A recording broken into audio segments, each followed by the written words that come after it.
Hello guys, আসসালামু আলাইকুম। আপনারা সবাই কেমন আছেন? আলহামদুলিল্লাহ আমি অনেক ভালো আছি। তো আজকে গোবিন্দভোগ চাল এবং গাজর দিয়ে পায়েস রান্না করব। এখানে আমি চালটা 15 মিনিটের জন্য ভিজিয়ে দিয়েছি, আর গাজরটাকে একটু মোটা মোটা করে গ্রেট করে নিয়েছি। এটা মোটা মোটাভাবে গ্রেট করতে হবে। এবারে একটা আমি কড়াই নিলাম, 1 চামচের মতো আমি ঘি দিয়েছি। এখানে আমি 3 রকমের বাদাম নিয়েছি, পেস্তা, কাজু, আমন্ড। এটাকে হালকাভাবে ভেজে নিব। আপনাদের কাছে যেটা বাদাম থাকবে সেটাই ব্যবহার করবেন। হালকা আছে, এটা একটু লালচা করে ভাজা করে নেব। আমি এখানে একটু কিশমিশ ব্যবহার করছি। এটা একটু নাড়াচাড়া করে তুলে নিব, নাহলে এটা জ্বলে যাবে। এই কড়াইয়ের মধ্যে যেটা ঘি থাকবে তার মধ্যে আর একটু ঘি দিয়ে এবার যে গ্রেট করে রেখেছিলাম গাজরটা সেটা দিয়ে দেব। কিছুক্ষণ ধরে এটা নাড়াচাড়া করব যেন এর কাঁচা ভাবটা নষ্ট হয়ে যায়। এটা ভালোভাবে আমার ভাজা হয়ে গেছে। এবার এর মধ্যে দুধ দিয়ে দিব। দুধটা দিয়ে একটু ভালোভাবে নাড়াচাড়া করে নিলাম। আর যে চালটা আমি 15 মিনিটের জন্য ভিজিয়ে রেখেছিলাম সেটা আবার মিক্সচার মেশিনের বাটিতে নিয়ে নিব। আমি এখানে 2 চামচের মতো রেখে দিলাম। আর এই চালটা একটু দানা দানা করে বেটে নিয়েছি।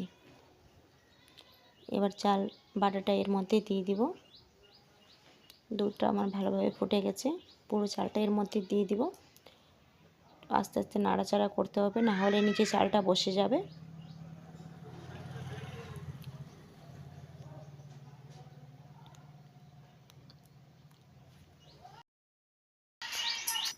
বাটির মধ্যে আমি যে 2 চামচ চাল রেখে দিয়েছিলাম সেটা এবার মিক্সচার মেশিনের বাটিতে নিয়ে নিব। আর এখানে কয়েকটা কাজু আমি এরকম জলে ভিজিয়ে রেখেছি, সেটা দিয়ে দেব তার মধ্যে। আর একটু দুধ দিলাম। এটা ভালোভাবে আর মিক্সচার মেশিনে ভালোভাবে পাতলা করে বেটে নিব, একবারে মিহি করে। দেখেন কত সুন্দর করে বেটে নিয়েছি। পায়েসের মধ্যে, এই পায়েসটার মধ্যে সেই মিশ্রণটা দিয়ে দিব। আর একটু নাড়াচাড়া করতে হবে।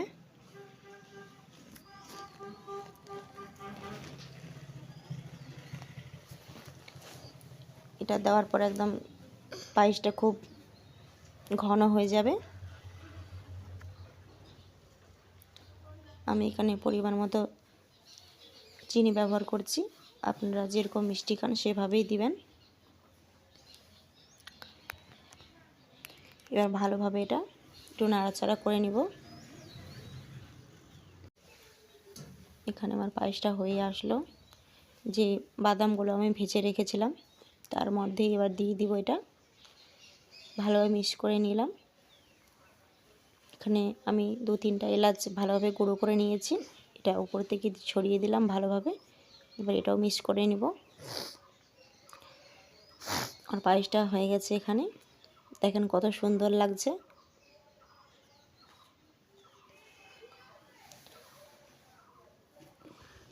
এটা দেখতে যেভাবে ভালো লাগছে সেটা খেতেও খুবই সুন্দর হয়েছিল। আপনারা অবশ্যই ট্রাই করবেন গাজরের পায়েসটা।